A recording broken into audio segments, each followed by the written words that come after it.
Please stand in body or spirit as we sing our opening gathering hymn, Love Will Guide Us, number 131.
Thank you. Please be seated. Welcome to the Unitarian Universalist congregation of Hillsborough, where we constantly strive to be an open and welcoming congregation to all who seek community and support. We don't require that we all adhere to one specific creed or common religious or philosophical belief or practice, but rather we are a covenant community committed to loving and supporting each other in our individual, lifelong quest for personal truth and fulfillment in matters of faith and purpose. So whoever you are, member, guest, friend, or seeker, and for whatever reason or purpose brought you here this morning, we welcome you. My name is Dave Yelton. I'm the worship coordinator for today's service, and I want to thank everyone who made this worship experience possible. I'll start with our gifted pianist and musical director, Aviva Enoch. Also, Lori Etter, who will be providing some special music for us later in the service. I also want to thank Sue Libermento and AC Tharrington for faithfully producing and distributing our printed order of service. We're once again blessed to have the Reverend Jim Lewis with us today. As most of you know by now, Jim has been with us for the past year as our pastoral care professional, offering us guidance in several areas while we are still a lay-led congregation. Jim is an ordained UU minister and chaplain for Kindred Hospice, and a musician and a former school teacher, a person of many talents. Today he will be presenting with us some challenging and inspiring thoughts on despair, hope, and change. So once again, Jim, welcome. We look forward to your message. Before we create our time for worship, let's take a moment to share any important announcements. First, though, it's really good to check your cell phones, make sure they're either off or silenced. Also, check to see if your mask is in place. Unfortunately, we went from last week green to this week red as far as indoor masking, following the Orange County guidelines, which we do. And I see that we're set up for coffee in the back today. We still want to clear out this space as soon as the service is over, so go get your coffee and spread out in the building so we can sort of clear the air. It maybe is not the best day to go outside, but it may be between drizzles, so maybe we can seek some fresher air outside. Now, if there are any other announcements for the good of the community, if you have an announcement, please share. Please come to the side microphone, as Allison is modeling for us. Speak loudly through your mask and share your information. I want to make the announcement that we have had a staffing transition in the program administrative role. I already introduced Sam once. He did a month of overlap with Mix. but now Sam is on his own, and he is here. And so we also renewed or committed to having Alex Umburo to be our intern. So Alex is in charge of our streaming services. So he's doing the cameras and the streaming. And today, Jim's contract officially ended on June 30th. So today we'll take the opportunity to say goodbye to Jim, who's been our pastoral care professional. Those are the staffing update announcements.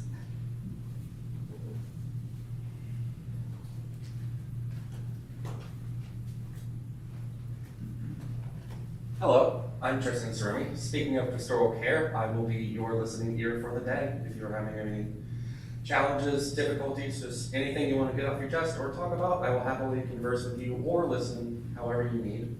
Normally I would tell you to find me by the green yurt, but given the conditions of the weather outside, we might be able to figure out somewhere where we both feel a little more comfortable speaking. Inside the green yurt. That could be. Yeah, please come find me after the service. Anything you want to talk about, get off your chest or sort out. I'll be happy to help. It's nice in there.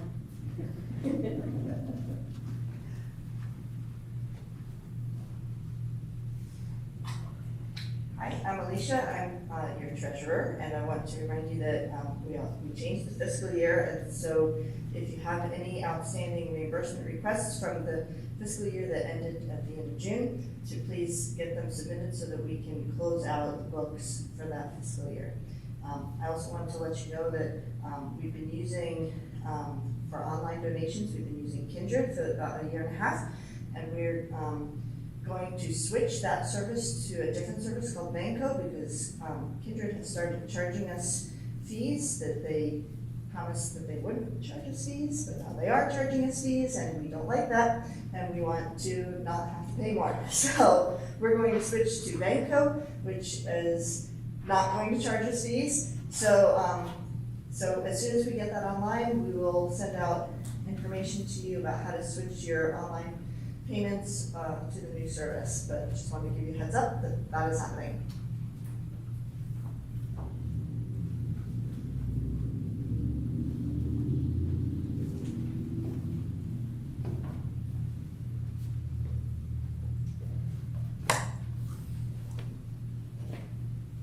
Now, if there's no more announcements, let's prepare ourselves for worship.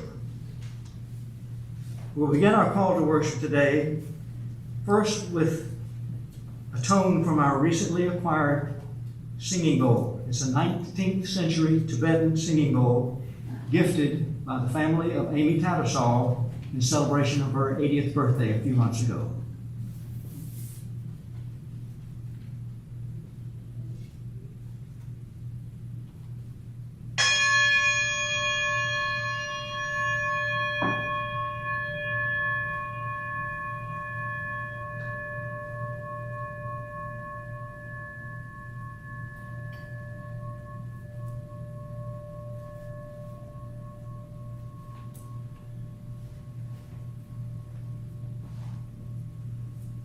Now we'll have the lighting of our chalice, our time-honored symbol of the light and loving warmth of our community of faith.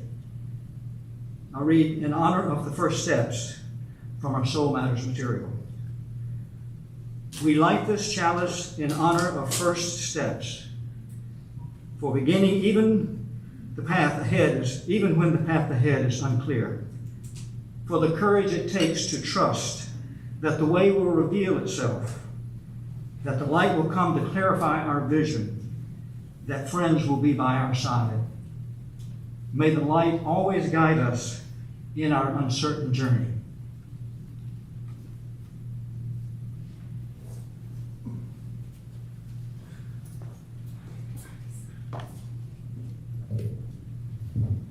Good morning.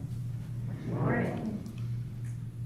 I come to you this morning preaching at the end of my time here and thinking on the events of the world and change and all that that brings with it, the complexity of how we interact, the complexity of what's going on, and how we exist in the midst of that. I've had a lot of that on my mind.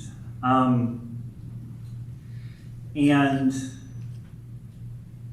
our call to worship today reminds me that in our congregational and covenantal relationship, this is work that we do together.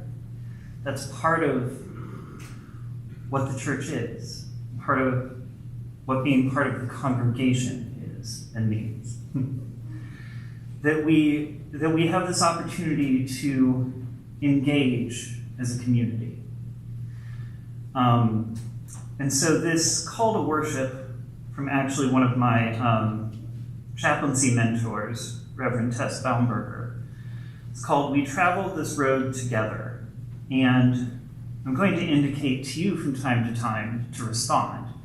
And all you need to know to respond is to say the words, "We travel this road together." Let's practice that once. We travel this road together. Excellent.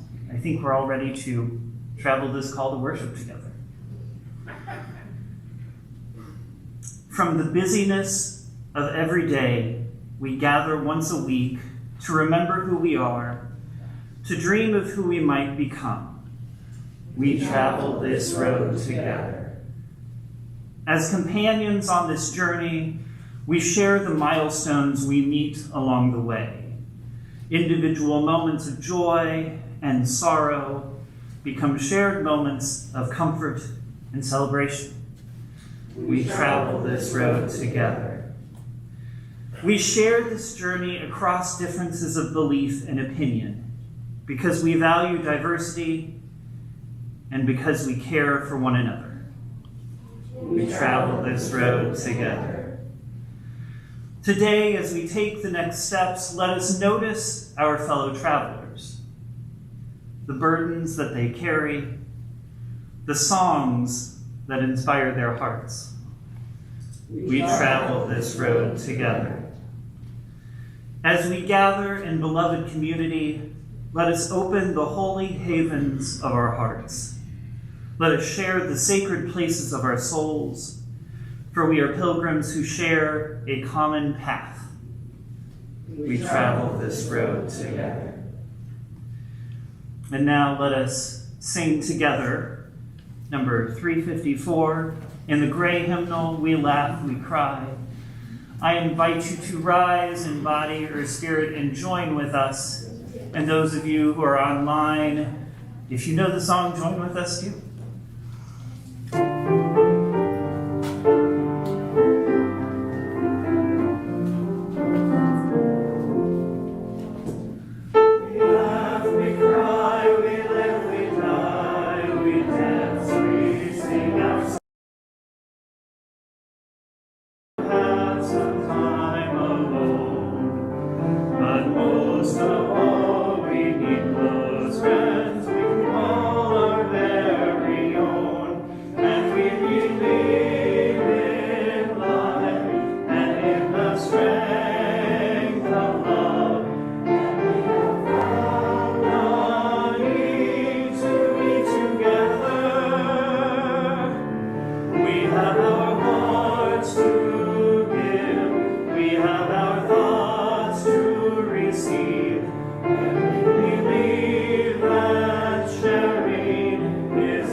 Journey as we watch the baby grow.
shared with friends, they will linger on and on. And we believe in life, in the strength of love.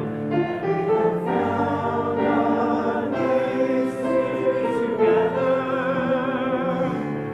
We have the right to grow. We have the gift to believe that peace within our living is an answer. We seek elusive questions of this life. We seek to put an end to all the waste of human strife. We search for truth, equality, and blessed peace of mind. And then we come together here to make sense of what we find. We believe in life and in the strength of love. And we have found our joy together. And in the search for peace, may we will finally see, even to question truly is an answer. Thank you. As we move forward into our new member recognition, I wanted to say briefly, it was a couple months ago, we had a child dedication, and I see that there are children among us and youth among us, and I wanted to say to them, in a way, the new member recognition kind of connects to that child dedication. It's just kind of a different generation. Both of those are parts of welcoming people into our community. Child dedication for our tiniest ones, and our new member recognition for our people who are maybe not as tiny, maybe who are more grown. And so, all of these are pieces of the life of a congregation. And so if you are a small one out there who's going, what is this thing that's going on? Just a little brief for you. So, Maria? Yes. I have cake. You have cake? So, part of our tradition at this congregation has been to have new member recognition and then have a special cake at coffee hour. So I want everyone to take a collective sigh that this is another thing that COVID has taken away from us. We don't get to have cake together after the worship service today because it's not okay to take our mask off and it's raining and we can't go outside. So this is a vegan chocolate cake that I'm gifting to our new members that are about to get recognized. And I'd like to invite you up. Isn't chocolate cake better than flowers? Come on up. Please come up. We have 2 members that we would like to recognize today who have signed the book. And I want to say that John Saxon also signed the book, but he's not able to be with us today. So, membership at this congregation is predicated by the idea that you covenant with us to support our mission. The mission of the congregation is something that we formulate together as a congregation, and we affirm that. And the last time that this congregation affirmed their mission was in 2011. I had such a deep hope that we would be able to do that this year. We convened a meeting and we attempted to get some groundwork done on that, and I think COVID got in our way of being able to make any progress on that. So we have a mission that spells out the word peace, and I believe it's on the back of your order of service, and it says, to partner with the earth, embrace justice, advance freedom of thought, connect in love, and enrich our spirits. So these 2 lovely people, Jeff Welty and Lori Etter, who you all know because they've been attending for a long time, not only committed to this covenant, but they also came through our membership classes. we put into policy that in order to become official members, we needed people to have not just commit to the covenant, but to have a foundational understanding of how we operate, because we're pretty unique. I think all congregations think that about themselves, but, but we are definitely unique. So they committed to that, and they completed the membership classes, and here they are. They both have signed the book, which is literally, it's a book that we have all of your names in, and it lives in the office. I should have brought it in here to put it on the altar today, and I'm sorry I forgot. So now, as the congregation, I would like for you to look in your order of service and read along with me. We welcome you to this community with open hearts, accepting you as you are and who you are becoming. We give you ourselves such as we are. May you find with us a quality of fellowship that calls forth the highest aspirations of this community. So it is with great love and honor that I give you this cake.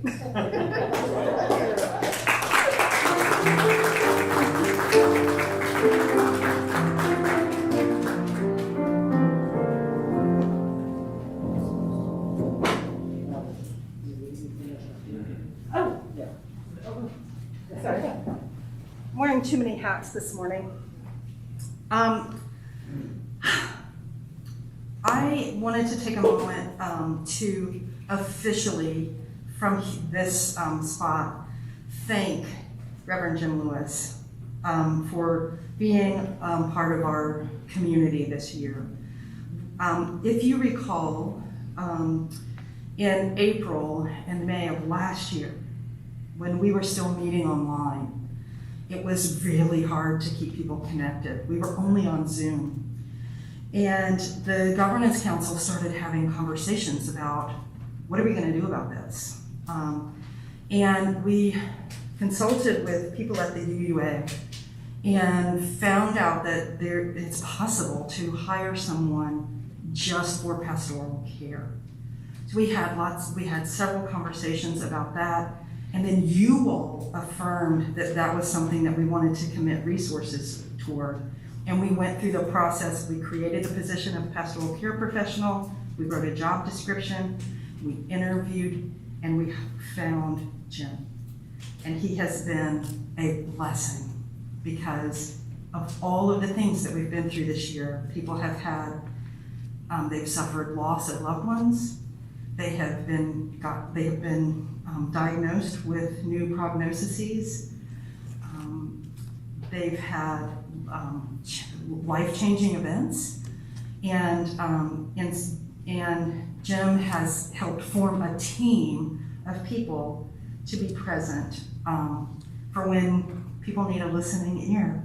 And I think it's a beautiful model, and I hope that we're able to continue it for the remainder of the year. And so forever until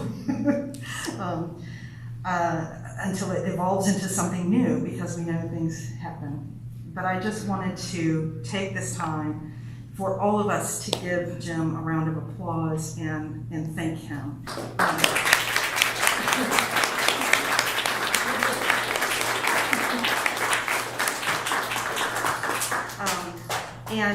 There's a card coming around for Jim. We can place it on the altar at this point so that we can pay attention to Jim's sermon. And then after the service, you can take the time to write a note in it. Okay? Thank you. And if you forget it, I'll mail it to you.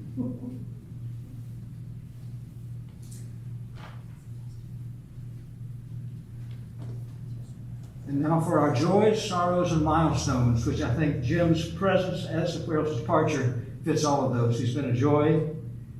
It's a sorrow to see you leave your position, and certainly a milestone for us and for you. Ours is a welcoming community where we find connections, a sharing community where our joys are celebrated, and a caring community where our sorrows are lessened. Each Sunday we take some time to reflect on the special happenings that have occurred this week among our members and our friends. Some choose to share aloud, while others choose to remain silent. Here we make room for both. So for those of you who would like to share aloud, please take a moment before you begin. Center yourself, collect your thoughts, so that what you have to share this morning is personal, heartfelt, and brief.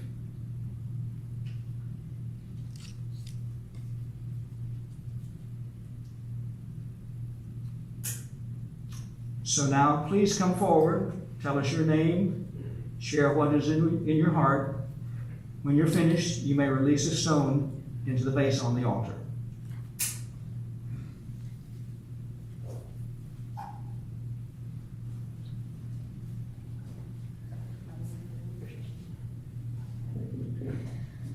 One of my favorite YouTubers, Technically, just died of stage 4 cancer. He helped many people, over 13 million, and he made a big influence on the community.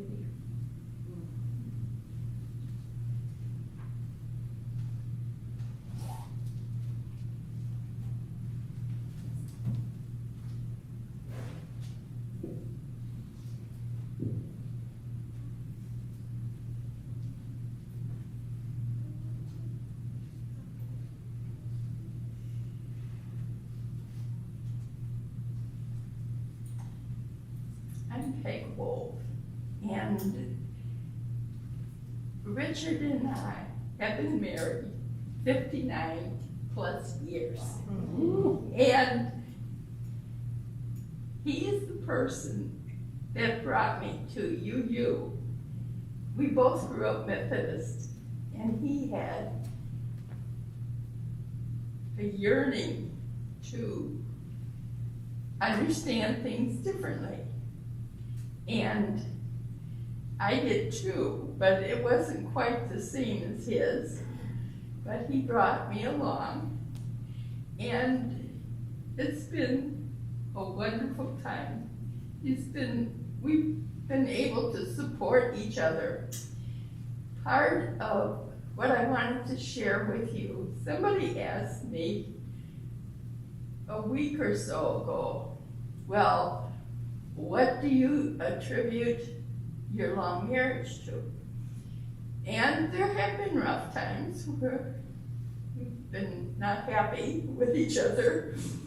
But I will say that Patty Hanneman gave a service some years ago when she talked about being entitled. And I have been able to apply that to myself, that I grew up feeling like I was entitled. I could throw a real fit. And she really helped me. And I think our marriage has been enriched by that. And so I just wanted to share that.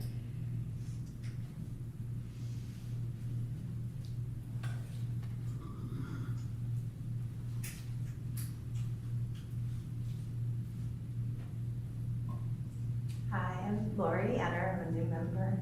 And I wanted to say thank you for welcoming us and thank you for the cake. It's actually Jeff's birthday, 50th birthday on Tuesday. And I had already bought the ingredients for his vegan chocolate cake, but if he can choose whether he wants to have 2 or just enjoy this.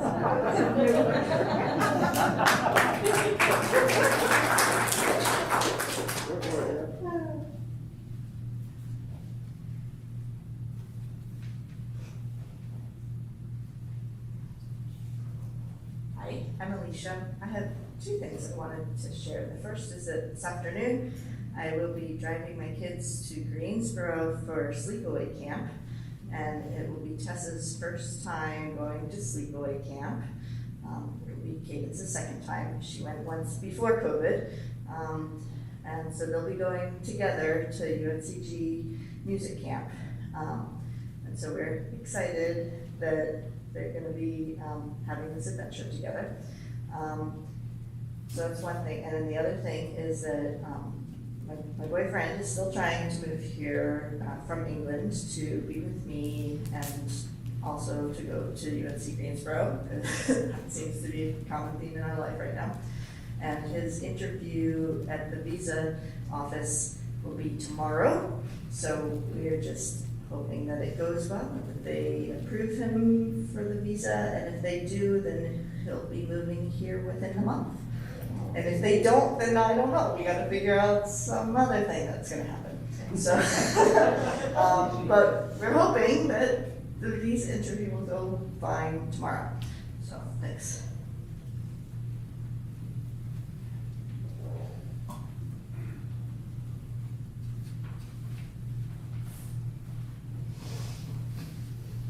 feel a little guilty for coming up here again, but many of you know my son, Jack.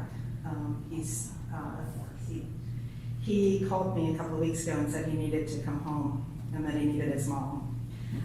So I've been doing a lot of cooking for the past week, and he's going to be with me for another week. So please hold us, both of us, in your hearts. I'm tired,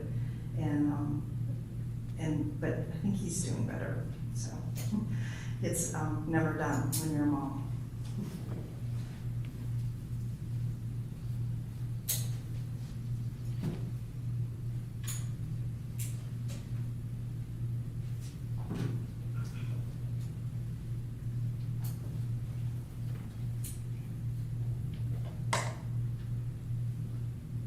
For those of you who would prefer to silently acknowledge your joys and sorrows remaining in your heart, I invite you to come to the altar and release a stone into the vase in silence while Aviva plays Spirit of Life. After she plays through it one time, you are all invited to join in singing this meditative song. Words are printed in your order of service.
We hold all these things within the heart of this community, both spoken and unspoken, while remaining silent for a moment as we consider what has been shared and how we might respond.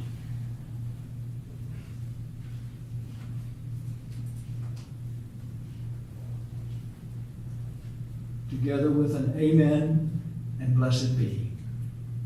Amen. Blessed be. Now let's sing our children to class with the Reed Children's Benediction located in the back cover of your gray hymnal. We'll sing to it 2 times.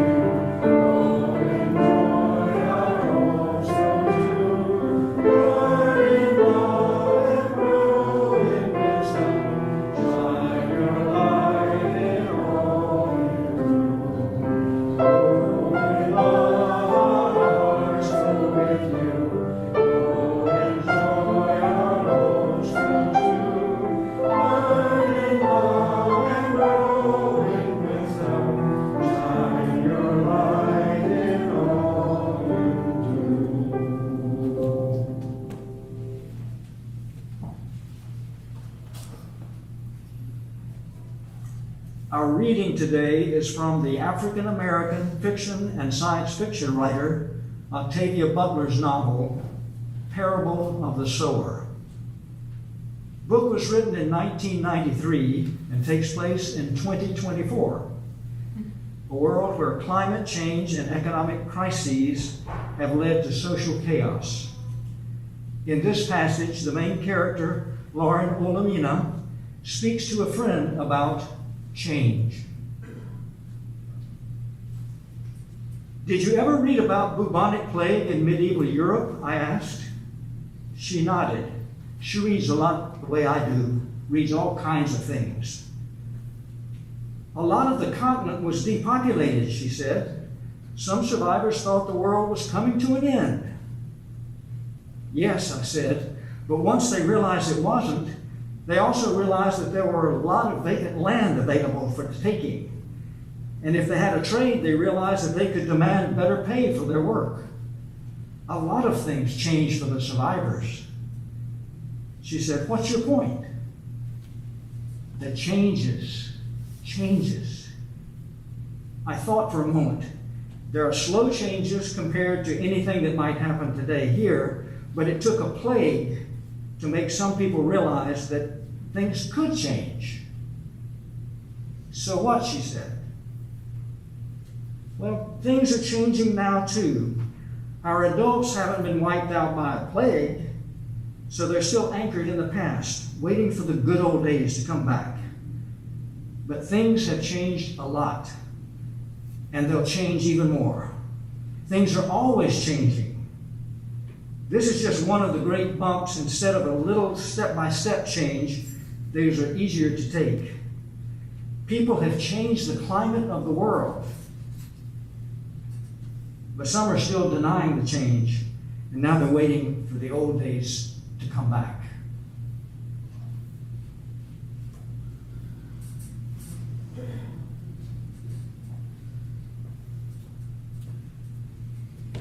Good morning again.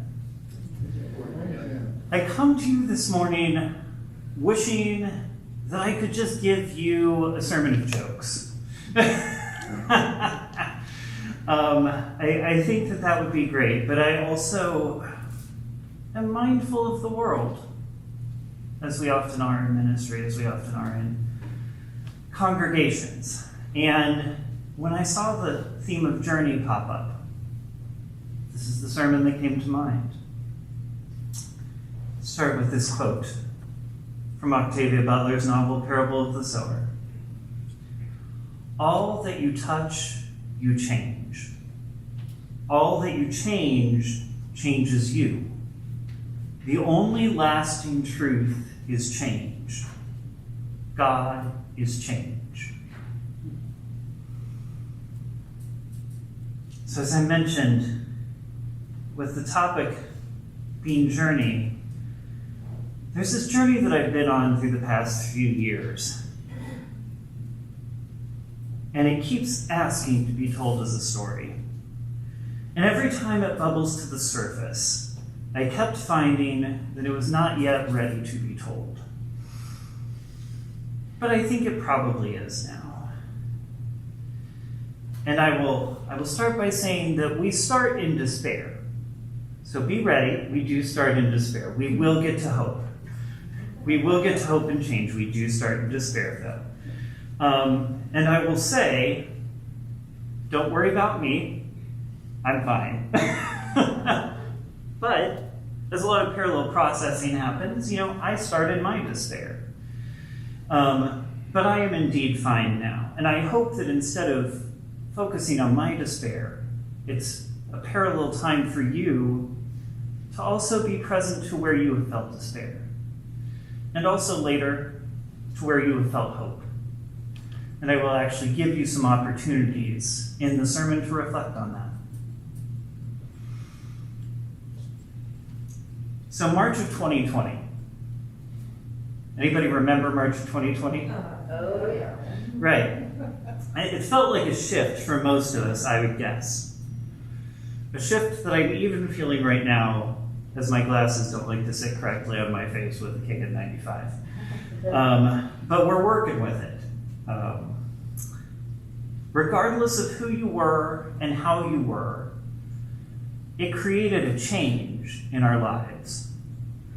COVID-19 arrived. For some, it brought us to stay at home. For some, it brought limits to what we could do and how we could function. For some, it meant that we both had to do our jobs and take care of our children at the same time, 24 hours a day, somehow, in addition to teaching them. For some, it brought limits to what we could do and how we could function. And for some of us, it meant we or our loved ones became severely ill, in the short term or long term. In some cases, our loved ones died. I was still in California, working for a hospice. My boyfriend was here in North Carolina. We were wondering when we would end up in the same place. I feel some resonance.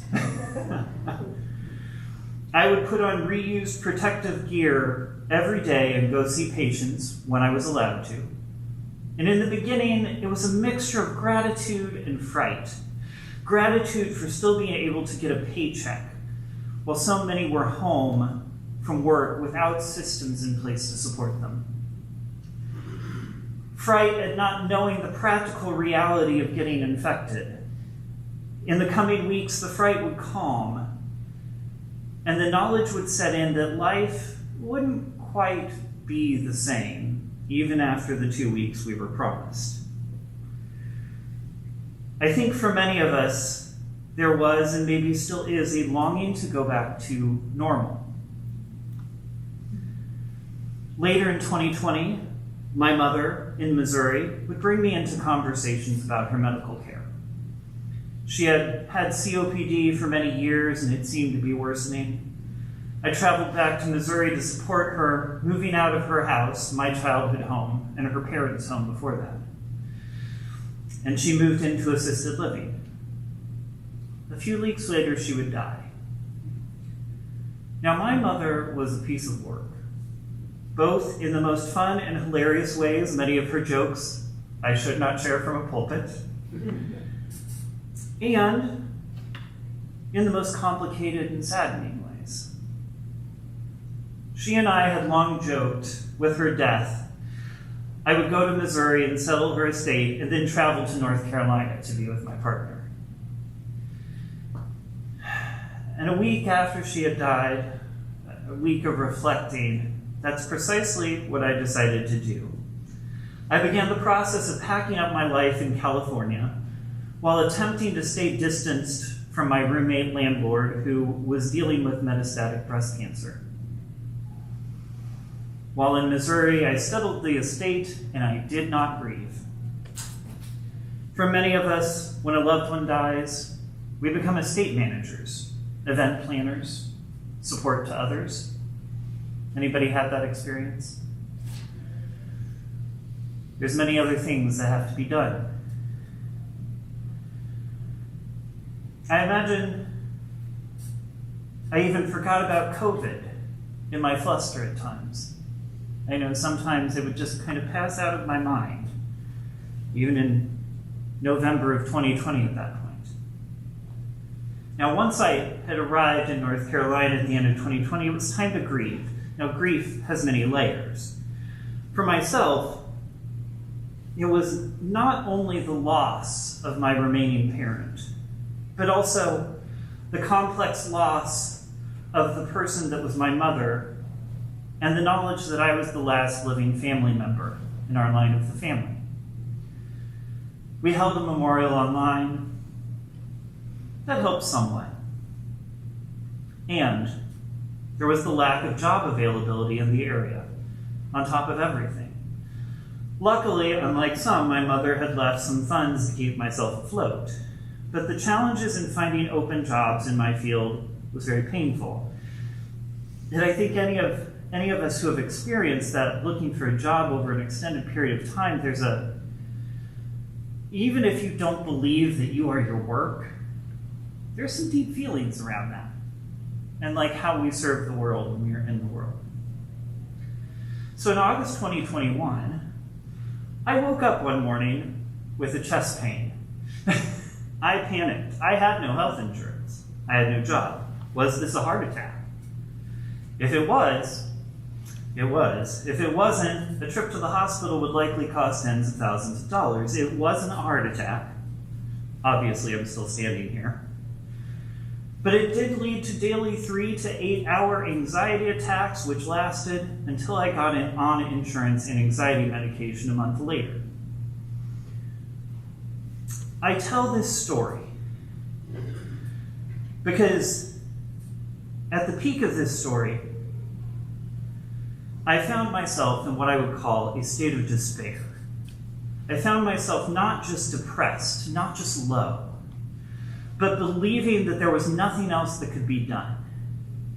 In the words of Miriam Greenspan, in her book, Healing Through the Dark Emotions, The Wisdom of Grief, Fear, and Despair, she says, "To despair is to lose all hope, to feel empty and desolate, adrift in a lonely sea, to exist without a sense of purpose or faith, to be disconnected from the flow of life, exiled from a universe of meaning.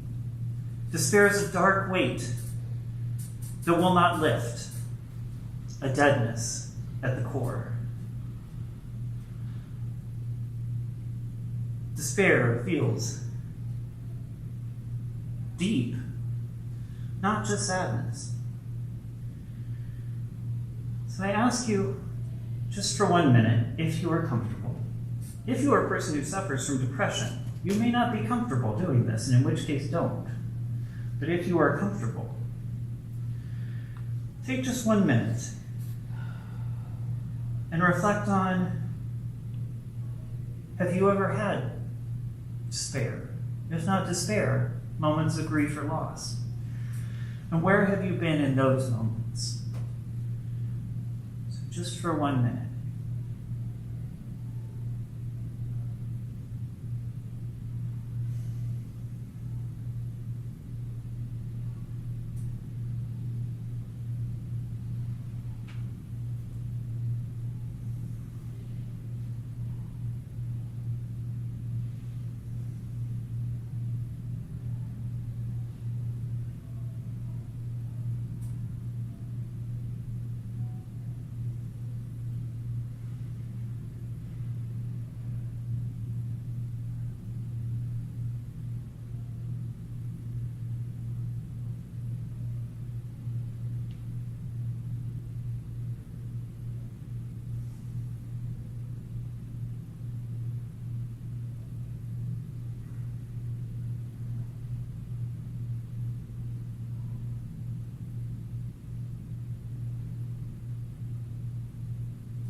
A minute could be a long time to sit with despair.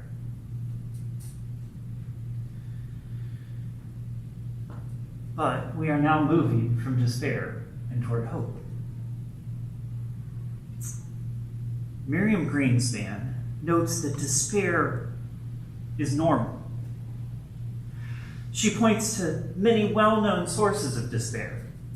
Poet T.S. Eliot, Elie Wiesel, Sophocles, the Hebrew Bible, punk rock, even Jesus with his, "My God, why hast thou forsaken me?" She normalizes despair as a part of life, part of metamorphosis, like a caterpillar in the dark, transforming power of a cocoon That dark is process, growth. Dark is change. Dark is development. There's richness to this. Now, Miriam Greenspan and I disagree on a thing. She is hard set against the use of medication to support with growth through challenging emotions like despair. For me, I see medication and psychological support as important supports in working through emotions like despair. To eliminate medication as a possible resource seems to lean into that idea that God never gives us more than we can handle. But the truth is, we never hear from those whom their struggles are actually too much to handle. I want all of us to break through to hope. And sometimes medication can give support to people who need it. Anyway, at this time I was preparing a curriculum and reading and reflecting on Miriam Greenspan as I was still in this moment of despair. And as I started a chaplaincy internship at Wakebrook, a local psychiatric and addictions hospital. And concepts of hope and despair came up frequently as we worked with patients who had come to the hospital in the midst of deep struggle. I knew that I was experiencing despair at the beginning of my time there, but the despair I often saw was on an even greater level. Many times, by the time the patient was admitted, they had lost everything because of their illness. Their community, their loved ones, their work, sometimes their employability, their transportation, home, any financial stability they had known. And the doctors, nurses, social workers, chaplains, and staff would do their best to help their bodies, minds, and spirits have some healing and hopefully get back into the world. We would do weekly spirituality classes with the patients. As I was grappling with what hope meant for me, I began wondering, what would a class on hope be for people whom had, in some cases, lost everything? My cohort at the hospital, other chaplains and I began talking about the idea of cheap hope. You know when something bad happens and people say, just pray about it and it'll all be better. Or, if you just look up and be positive, it'll all be better. I think these are really good intentions. These are people who want us to feel better, enjoy the world. It's very well intended. But it's often not accessible to those who are experiencing that deep form of loss. We also didn't want to lean into ideas that are distraction. Mind you, I love distraction. And distraction can be an excellent tool for survival. When something becomes overwhelming, it can be a great relief to our bodies and our psyches to be able to put our attention somewhere else. But it's different than meeting our despair and finding the places for hope in the midst of it. Distraction's a good tool for survival and a different thing. In searching for what might be helpful, one of the social workers and somebody who had dealt with addiction throughout her life also pointed me toward the 9th Step Promises from Alcoholics Anonymous's big book. And what was impressed upon me was how hope manifested in these promises. They are not promises that resemble wish fulfillment. Instead, they speak to a dedication to a practice of developing the self. While for AA this can mean speaking and making amends and apologizing for what a person has done, this section of the book is different. It speaks of an internal hopefulness that comes from the change seen when we act differently in the world. For me, this felt inspiring as it focused hope away from the external rewards, like, I hope that I'll be rich. Or even, I hope that I'll find a steady job. To internal change, such as, I have hope that by taking good steps in my life, I will let go of fear of people or fear of finances. A change to oneself from the inside. Additionally, it leads towards ideas like hope not being a feeling, but a discipline, a concept both iterated by queer Chicanx artist Michael Menchaca, and activist, writer, and educator Miriam Kaba. Menchaca talks about the idea of hope being a discipline as considering what we are doing to lift each other up and our communities up, to give each other care and compassion and bring what we can of the possibilities of the future to each day. I think of this in particular here today, with it being a day for welcoming new members and considering how we interact as a community and a congregation. Miriam Kaba sees it as a whole different way of seeing the world. She says that every day she chooses to believe that good things are possible, even in the presence of evidence to the contrary. Let me tell you, I've been dealing with that for a few weeks. with some stuff about rights and, judgments coming down and concurrent opinions. It's been that practice of choosing to believe that good things are possible, even in the presence of evidence to the contrary. Even seeing the challenges that are here. Even knowing that hardship is present before us, holding the challenge and possibility in one package. Not denying it. So as a moment of practice, I want you to take 1 minute to find something in your spirit that you believe will work out, that you have hope for. Something that will come to be all right. For just 1 minute, put your focus there.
Hope that something will turn out right. I will say in my own journey in this moment, this story was, I had picked up my stuff and moved across the country for a relationship. That's not usually a good narrative, right? But every day was just like, nope, that was the right idea. And I'm like, why is that the right idea? I would just be like, no, it's the right idea. I don't know what to tell you. Like, that's the part of your life that's working really smoothly right now. And I'm like, all right, that's great. Felt enriching, felt supportive. And we come back to the quote from the beginning of the sermon. All that you touch, you change. All that you change changes you. The only lasting truth is change. God is change. This quote, this phrase kept finding me in the past year and was actually a wonderfully supportive phrase throughout the year. Having never read Octavia Butler, I wasn't sure where it came from, but I have been reading the Parable of the Sower, the text it's found in. And as David said, the fictional main character, Lauren Olamina, is growing up at age 15 in a 2024 USA that's plagued by social chaos. And she's finding phrases and concepts outside of or adjacent to the religion that her father teaches. Ideas that inspire hope in her truly dire landscape of the world. In this idea of change, the character Lauren reminds us that some part of hope is knowing that change is not only possible, it is always happening. It is always happening both outside of us and within us. There's always opportunity to impact change, and change will always impact us. Sometimes that's in the small personal ways, sometimes it is indeed in the larger ways. Sometimes we have great possibilities in how to impact change. Sometimes none of our choices are good. We have choices between different directions, but all the directions are not ideal. But at the core of it, there is always change. The idea of change always being with us is indeed mirrored in real-world religion and spirituality, not just in a fictional novel. There is some form of this idea in at least process theology and in Buddhism. The idea that there is no staying static, but that every little thing creates change. And the reading today stirred something in me when I read it. The character Lauren noting that change can be drastic, or it can be step by step. It can be drastic, like a plague. It can be step by step, like everyday life. When it's step by step, it's easier to not notice it, to become accustomed to the change and feel things are just as they've always been. But when it's drastic, we feel it more deeply. We might even experience despair. So many of our worlds, our lives have been affected by larger change in these past few years, change that is very clearly seen. And there may be a desire to return to how things were, to some past version of life that was comfortable. But I encourage you today, in the world, in your lives, rather than try to find some version of the past which feels most comfortable, instead of that, to continue journeying along with change, to continue journeying and imagine what all of this in the world, what each of us can be in that future, to continue making and shaping. For there is no true return to the past. But there can be something good and some beauty in the future, and also beauty in the journey that is the now. Amen and blessed.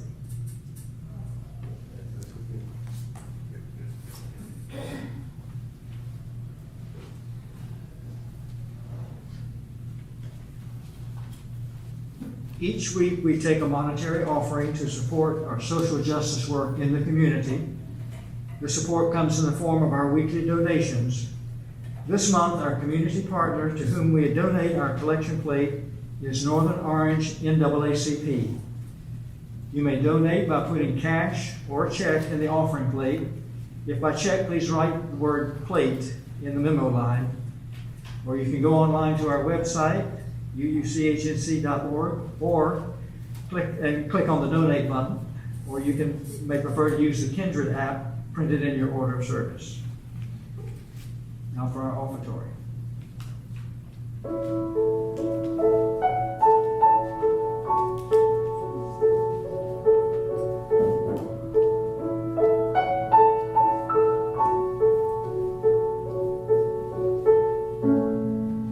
We've only just begun to live. White lace and promises, a kiss for luck, and we're on our way.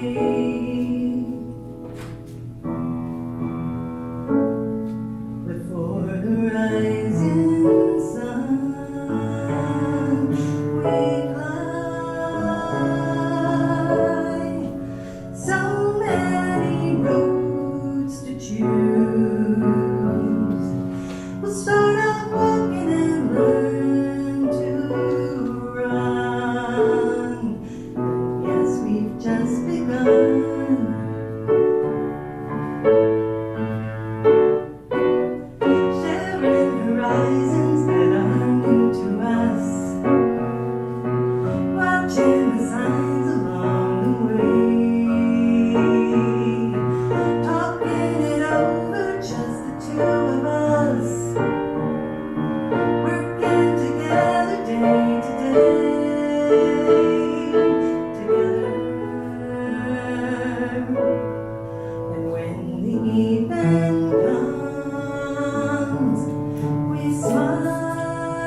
Lorraine and Aviva, that was beautiful.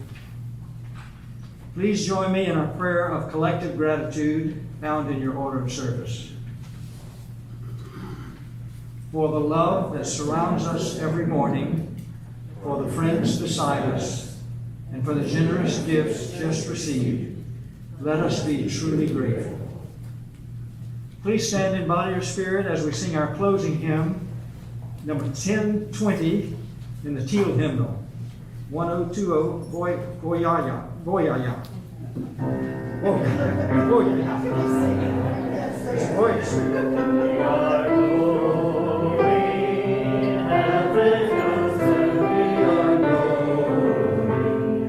We know we're there.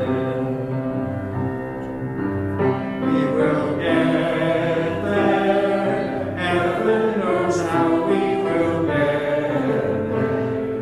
We know we will. It will be hard, we know, and the road will be muddy and rough, but we'll get there. Heaven knows how we will get there. We know we will. Oh yeah, yeah. Oh yeah, yeah. Oh yeah, yeah. We are going. Heaven knows where we are going. We know we will. We will get there. Heaven knows how we will get there. We know we will. Oh yeah, yeah. Oh yeah, yeah. Oh yeah, yeah.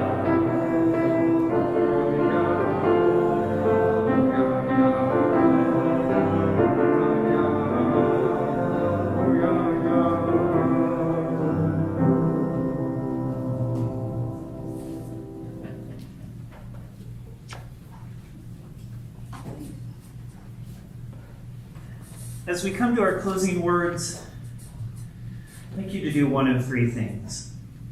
If you're comfortable and have somebody near you, reach out a hand and take hands.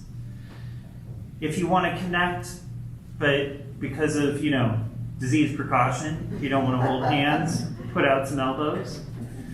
If you would like to connect, but you don't feel comfortable with the physical connection, give yourself a hug. And if you see somebody around you or next to you who doesn't have a physical connection but isn't hugging themselves, see if you can connect with them. Take a look around you. It's also perfectly fine to give yourself a hug too. We want to respect the peoples. But I say this because I've changed the closing reading. Closing reading is from Reverend Lucas Burgett. It's called Your Hands. And he wrote this week. He's the minister near Highland Park, near where the Highland Park parade was, and he wrote this for Interfaith Vigil up there. Your hands, the ones that are holding together. I'm reaching out a hand over there too.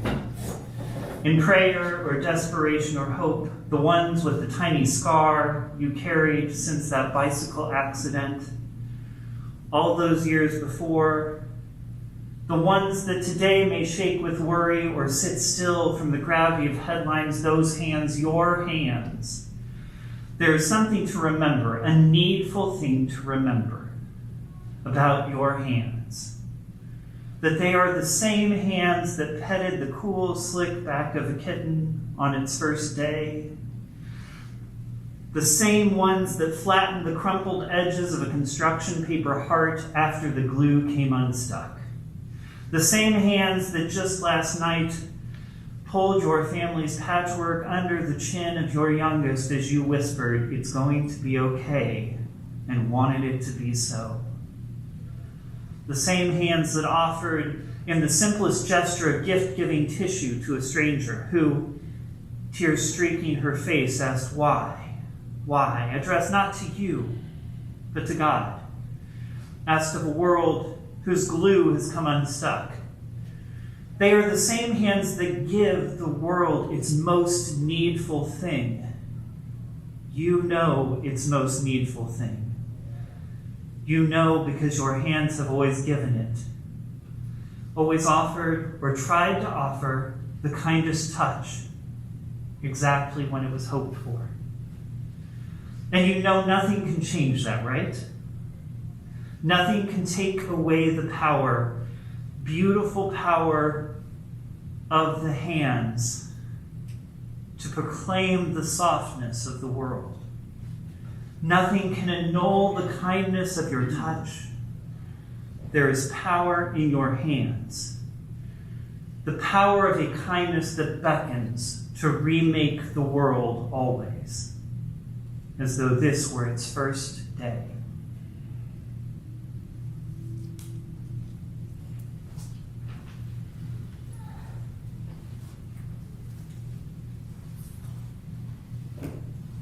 Please join me as we extinguish our sacred chalice.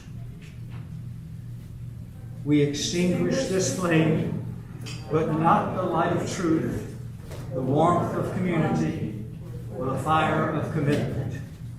These we carry in our hearts until we are together again. Go in peace, my friends. Blessed be.